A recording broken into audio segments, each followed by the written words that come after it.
Hello friends, I am Himadri Kashyap from chemistry department. अब आज हम डिस्कस करेंगे reaction of fatty acid synthase complex के बारे में। इससे पहले वीडियो में हमने डिस्कस किया था कि फैटी एसिड के मॉलिक्यूल जो है वो एंजाइमेटिक प्रोसेस के थ्रू कैसे प्रोड्यूस किए जाते हैं। ठीक है, यहाँ पे एक चीज़ आप ध्यान दीजिए कि ACP के सल्फा हाइड्रोजन और सिस्टीन की सल्फा हाइड्रोजन, ठीक है, इनका यूज़ अब आगे के रिएक्शन में होगा। अब हम डिस्कस करेंगे कि फैटी एसिड के मॉलिक्यूल सिंथेसाइज कैसे होते हैं with the help of this enzymatic reaction. ठीक है, तो यहाँ पे ये चीज़ ध्यान रखिए, ACP का सल्फा हाइड्रेन और सिस्टीन का सल्फा हाइड्रेन। देखिए, इससे पहले जानना ज़रूरी है कि ये जो है ये है हमारा फैटी एसिड का जनरल फार्मूला RC≡OH। ये जो है वो कार्बोक्सिलिक एसिड है और R जो है फैटी एसिड।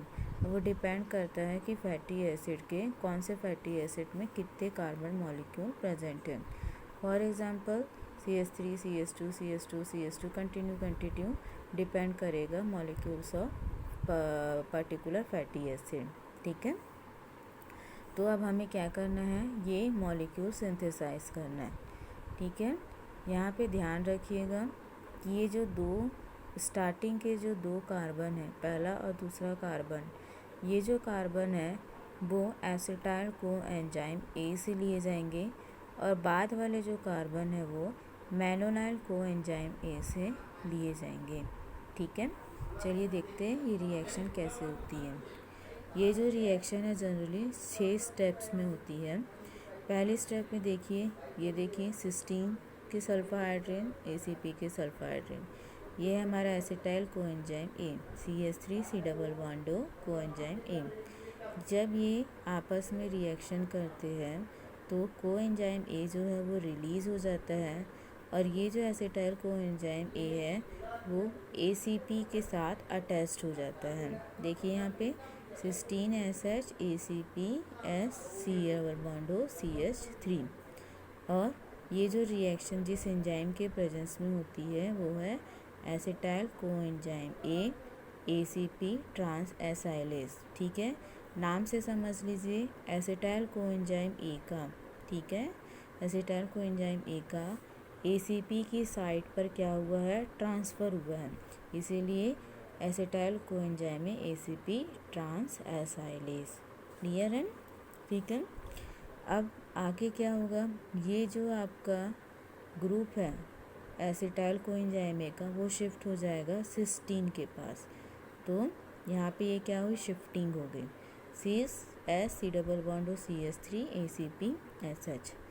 अब सेकेंड स्टेप्स आती है जहाँ पे ये ध्यान रखिए कि ये जो दो कार्बन है वो एसिटाइल कोएंजाइम A के। अब आता है मैलोनाइल कोएंजाइम A। सेकेंड स्टेप में अब क्या होगी, ये किसके साथ इंटरेक्ट करेगा, मैनोनाइल कोएंजाइम A के साथ।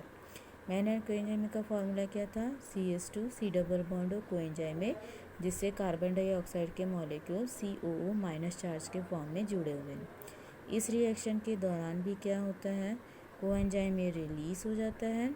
ठीक है, और ये जो मैनोनाइल कोएंजाइम A है वो कहाँ पे ट्रांसफ़र हो जाता है, ACP में ट्रांसफ़र हो जाता है। तो देखिए यहाँ पे C≡CH3 CH2 COO-4। चूँकि यहाँ पे इस मैलोनाइल कोएंजाइम A का ACP की साइड पे क्या हो रहा है, ट्रांसफ़र हो रहा है, तो जो एंजाइम वर्क करेगा वो कौन सा होगा, मैनोनाइल कोएंजाइम में ACP ट्रांस एसाइलेज। और जो प्रोडक्ट मिला है उस प्रोडक्ट का नाम है एसाइल मैलोनाइल एंजाइम। क्लियर है? अब यहाँ पर एक चीज़ ध्यान दीजिए, आपने फैटी एसिड के फार्मूला में देखा है कि जो ऑक्सीजन है वो सिर्फ़ और सिर्फ एक ही कार्बन से जुड़ा हुआ है। मतलब यहाँ पे ऑक्सीजन एक ही कार्बन में प्रेजेंट होना चाहिए, एक से ज़्यादा कार्बन में प्रेजेंट नहीं होना चाहिए। ठीक है, और यहाँ पर आप देख रहे हैं यहाँ पे एक से ज़्यादा कार्बन में ऑक्सीजन प्रेजेंट है, यहाँ पे भी है, यहाँ पे भी, यहाँ पे है। तो हमें इन ऑक्सीजन्स को क्या करना पड़ेगा, स्टेप बाय स्टेप रिमूव करना पड़ेगा। तो चलिए देखते हैं ये कैसे होता है। अब यही सेम फार्मूला हमने नेक्स्ट पेज में लिखा है। ये देखिए एसिटाइल मेलोलाइन एंजाइम। अब हम क्या करेंगे, सबसे पहले इस ऑक्सीजन को रिमूव करेंगे, क्योंकि फैटी एसिड में एक ही कार्बन पर ऑक्सीजन हो सकता है, अदर कार्बन पे तो नहीं हो सकता। तो कौन सी रिएक्शन होगी, डी कार्बोक्सिलेशन की रिएक्शन होगी। डी कार्बोक्सिलेशन की रिएक्शन के दौरान CO2 जो है यहाँ से रिमूव हो जाएगा, देखिए यहाँ पे। और जब ये CO2 रिमूव होगा तो सिस्टीन पे जो C double bond to CH3 present है वो कहाँ शिफ्ट हो जाएंगे, ACP वाले कार्बन पे शिफ्ट हो जाएंगे। तो देख लीजिए cysteine SH ACP C double bond to CH2 C double bond to CH3। ये जो पिंक कलर से लिखा हुआ है वो है मैलोलाइन कोएंजाइम ए के कार्बन, और ये है आपके एसिटाइल कोएंजाइम ए के कार्बन। इस चीज़ को ध्यान रखिएगा, ठीक है। और ये जो रिएक्शन है, इस रिएक्शन का ये जो प्रोडक्ट बना, इस प्रोडक्ट का नाम क्या होगा, ध्यान से देखिए। फंक्शनल ग्रुप के बाद वाला कार्बन अल्फा कार्बन होता है, इसके बारे में हमने पहले भी बताया। उसके बाद वाला कार्बन बीटा बीटा कार्बन पे कौन सा फंक्शनल ग्रुप है, कीटो ग्रुप है, तो बीटा कीटो एसाइल ACP, ठीक है। और इस रिएक्शन में जो एंजाइम वर्क करता है वो एंजाइम कौन सा है, beta keto acyl ACP synthase. Clear है यहाँ तक। अब हमारी फोर्थ स्टेप्स आती हैं रिडक्शन, ठीक है। रिडक्शन में क्या होगा, हमने एक ऑक्सीजन दो मॉलिक्यूल इस कार्बन से रिमूव कर दिए। अब हमें क्या करना है, इस कार्बन से भी क्या करना है, ऑक्सीजन रिमूव करना है। तो वो रिमूव किसके थ्रू होगा, रिडक्शन के थ्रू। रिडक्शन में आपको पता है कि क्या होता है, रिडक्शन की रिएक्शन के दौरान यहाँ पर हाइड्रोजन ऐड होते हैं, जिसके कारण इसे रिडक्टिव बायोसिंथेसिस भी कहा जाता है, ठीक है। तो जब ये जो रिडक्शन की प्रोसेस होगी वो किसके प्रेजेंस में होगी, NADPH प्लस H प्लस की उपस्थिति में होगी। हमने इससे पहले स्टेप में पढ़ा था production of acetyl coenzyme and NADPH। तो ये जो NADPH प्रोडक्शन होता है वो इस रिएक्शन में हेल्प करता है, ठीक है। तो ये जो NADPH प्लस H प्लस है किस में कन्वर्ट हो जाता है, NADP प्लस में कन्वर्ट हो जाता है। और यहाँ पे देखिए बीटा कार्बन का जो ये कार्बन है यहाँ पे हाइड्रोजन ऐड हुआ और इस ऑक्सीजन पे भी हाइड्रोजन ऐड हो गया, और जो प्रोडक्ट बना है उसे क्या कहते हैं, beta hydroxy acyl ACP। Beta carbon पे कौन सा ग्रुप है, हाइड्रोक्सी ग्रुप है, तो बीटा हाइड्रोक्सी एसाइल ACP। और ये जिस एंजाइम के प्रेजेंस में रिएक्शन होती है वो एंजाइम कौन सा है, beta keto acyl ACP reductase. Clear है। अब हमारी फिफ्थ स्टेप्स आती है डिहाइड्रेशन। अब हमको क्या करना है, यहाँ से वाटर का एक मॉलिक्यूल रिमूव करना है। तो हाइड्रोजन वाटर कहाँ से रिमूव होगा, यहाँ से OH निकलेगा और इस अल्फा कार्बन से एक हाइड्रोजन निकलेगा। तो वाटर का एक मॉलिक्यूल निकल रहा है और क्या बन रहा है, CH ACP C double bond CH, यहाँ CH, इन दोनों के बीच में क्या आ जाएगा, डबल बॉन्ड CH3। और ये जो रिएक्शन जिस एंजाइम के प्रेजेंस में होती है वो एंजाइम कौन सा है, बीटा हाइड्रोक्सी एसाइल ACP डिहाइड्रेटेस, ठीक है। अब ये जो प्रोडक्ट बना है उस प्रोडक्ट का नाम क्या है, डेल्टा स्क्वायर ट्रांस। ये जो डबल बॉन्ड है वो ट्रांस डायरेक्शन में है, तो delta square trans enoyl ACP। Clear है। अब हमारी जो लास्ट स्टेप्स आती है 6th स्टेप, यहाँ पे ध्यान से देखिए। अब हमने सारे ऑक्सीजन रिमूव कर दिए हैं, सिर्फ और सिर्फ एक ही कार्बन पे ऑक्सीजन प्रेजेंट है, ठीक है। अब 6वीं स्टेप्स अगेन आती है रिडक्शन की स्टेप।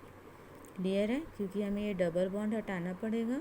तो अगेन रिडक्शन में क्या होगा, हाइड्रोजन के मॉलिक्यूल अटैच्ड होंगे, सेम किसके प्रेजेंस में, NADPH प्लस H पॉजिटिव, जो कन्वर्ट हो जाएगा NADP प्लस में।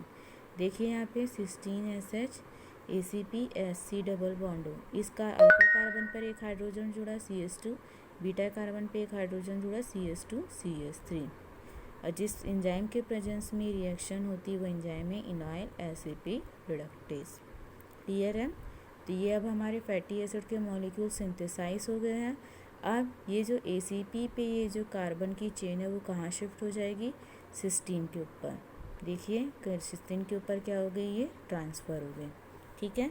अब ये बन गया हमारे 4 कार्बन वाला फैटी एसिड, 1 2 3 4 कार्बन वाला फैटी एसिड हो गया।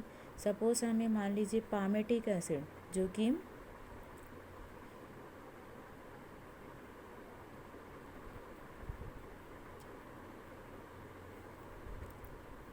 16 कार्बन कंटेनिंग वाला फैटी एसिड है, ठीक है।